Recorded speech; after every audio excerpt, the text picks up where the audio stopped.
जय श्री कृष्ण दोस्तों, अपने कृष्ण चक्षु चैनल से जुड़े सभी साधकों का मैं हार्दिक अभिनंदन करती हूँ।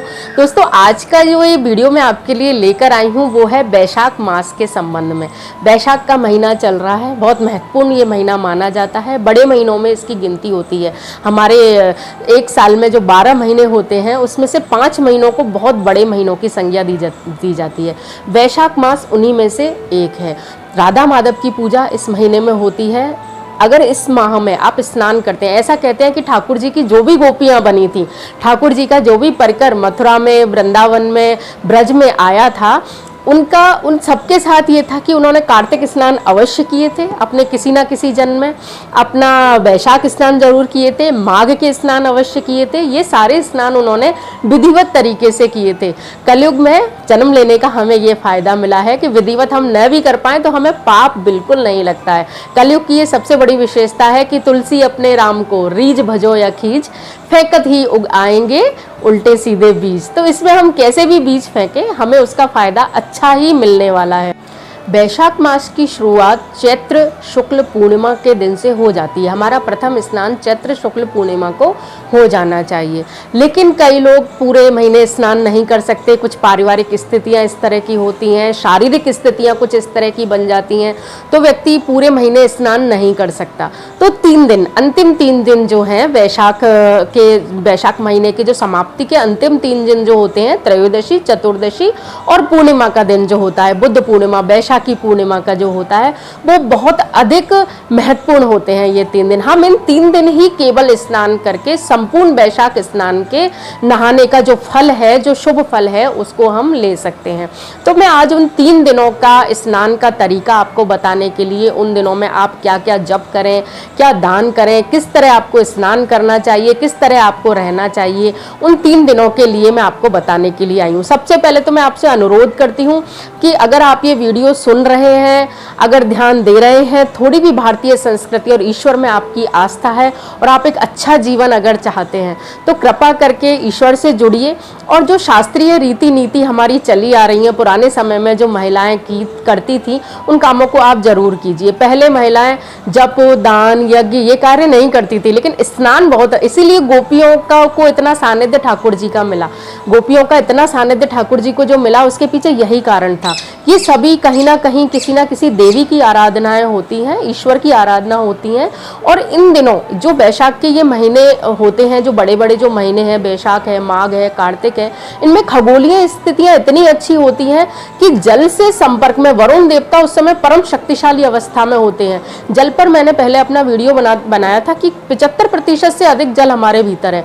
तो जब वरुण देवता अपनी सबसे सक्रिय अवस्था में है, सूर्य चंद्रमा सबसे सक्रिय अवस्था इन महीनों में होते हैं, तो हमारे ग्रह योगा योग को, हमारे सौभाग्य को वो बढ़ाने वाले होते हैं, रोगों से हमें मुक्ति दिलाने वाले होते हैं।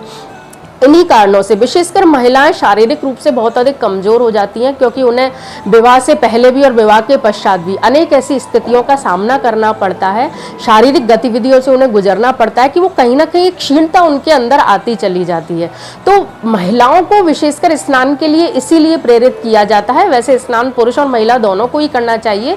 हमारे जो ऋषि संत मुनि हैं, वो तो सभी ये सारे बड़े महीनों के जो स्नान है वो ब्रह्म मुहूर्त में विधिवत रूप से करते हैं। लेकिन हमारे लिए ये 3 दिन का, 1 दिन का ये इसीलिए दिया गया है कि अगर हम अपनी पारिवारिक स्थितियों के कारण नहीं कर पाए, तो कम से कम ये 2 या 3 दिन हम करके और अपना संपूर्ण लाभ तो हम ले सके। तो ये 3 दिन, आने वाले 3 दिन, त्रयोदशी, चतुर्दशी और पूर्णिमा वैशाख के बहुत महत्वपूर्ण हैं। आप जरूर हर हाल में स्नान कीजिए। कंवारी कन्याएं जो हैं, विवाह के योग्य कन्याएं हैं, बेरोजगार व्यक्ति जो हैं, जो जॉब लेना चाहते हैं, वो, जिनको कोई रोग है, कोई भी, किसी भी गर्भिणी स्त्री है जो पुत्र चाहती है, वो अपनी मनोकामना हृदय में लेकर और वैशाख के ये 3 दिन अवश्य स्नान करें। और फल देखिए, आप इन चीजों के चमत्कार देखिए, आप पूर्ण श्रद्धा और भाव से ये कार्य कीजिए और फिर आप इनके फल अपने अंदर देखिए। आप देखिए कि आपके जीवन में किस तरह अभूतपूर्व बदलाव इन चीजों से आते हैं। उत्साह, उमंग और चेहरे का ग्लो, वो तो आपको तुरंत ही देखने को मिल जाएगा कि हमने ये किया है। उसका उत्साह आपको अपने भीतर से कहीं ना कहीं ईश्वरीय चमत्कारिक जो शक्तियां हैं वो आपके अंदर, आपको लगेगा कि प्रादुर्भूत होने लगी हैं। महामारी से बचाने के लिए, हर चीज जो आप चाहते हैं वो देने के लिए, और जिससे बचना चाहते हो उससे बचाने के लिए ये दिन बहुत महत्वपूर्ण है। तो आइए मैं आपको तरीका बताती हूँ। वैशाख स्नान त्रयोदशी से पूर्व जो द्वादशी है उस दिन आपको क्या करना है कि अपने बाथरूम में ही हम स्नान करेंगे। तो आपको एक डिब्बी में थोड़ा सा थोड़े जौ रख लेने हैं, थोड़े से तिल रख लेने हैं और थोड़ा सा गंगा जल अगर आपके पास उपलब्ध हो तो। अगर नहीं है कोई बात नहीं, जौ और तिल ही आप रख सकते हैं। जब दूसरे दिन सुबह आपको 4 बजे, 4 नहीं तो 5 बजे, जैसे भी आपकी सुविधा अनुसार आप उठें, बस आपको ध्यान ये रखना है कि जो आपका स्नान है वह सूर्योदय से पूर्व संपन्न हो जाना चाहिए। पूजा चाहे आपकी बाद में हो, अगर आप जल्दी कर सके तो बहुत बेहतर है, ब्रह्म मुहूर्त में ही आपकी पूजा हो जाए, लेकिन 5 बजे तो आपको उठ ही जाना होगा क्योंकि गर्मियों के दिन है, बैशाख में जल्दी सूरज निकलता है। तो सूर्योदय से पूर्व आपका स्नान हो जाए अन्य सभी क्रियाओं से निवृत्त होकर। तो आप ये सबसे पहले जो आपका बर्तन है स्नान करने का, उसमें आप जौ डालेंगे, तिल डालेंगे और अगर गंगा जल है तो गंगा जल डालेंगे और भगवान माधव का नाम लेकर, राधा माधव का नाम लेकर संकल्प, हाथ में जल लेकर संकल्प करेंगे कि हे प्रभु, मैं बैशाख मास के इन 3 दिनों का स्नान का संकल्प ले रहा हूँ। अगर आप 3 दिन नहीं कर सकते तो जिस दिन आप एक ही दिन का आपको डाउट है कि भाई कल पता नहीं मैं उठ पाऊंगी या नहीं उठ पाऊंगा या नहीं, तो आप एक दिन का संकल्प लें कि मैं आज ये स्नान कर रहा हूँ, आपके निमित्त ये स्नान कर रहा हूँ। तो इस तरह से आप स्नान सबसे पहले एक अंजलि अपने जल में ही छोड़ दें और उसके बाद अपने ऊपर जल डाल के आप अच्छे से स्नान कर लें। पूजा विधि मैं आपको पहले बता चुकी हूँ।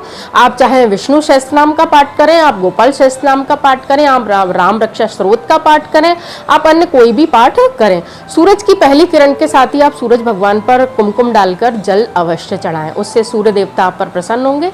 आपके गीली देह पर जब सूरज की किरणें पड़ेंगी तो आपको आरोग्य देने वाली होंगी, सौभाग्य आपका बढ़ाने वाली होंगी। तुलसी जी को आप जरूर सींचें। आसपास पीपल का पेड़ अगर है आप जा सकते हैं, पीपल के पेड़ पर जरूर आप जल चढ़ाइए, एक दीपक उसमें आप अवश्य लगाइए।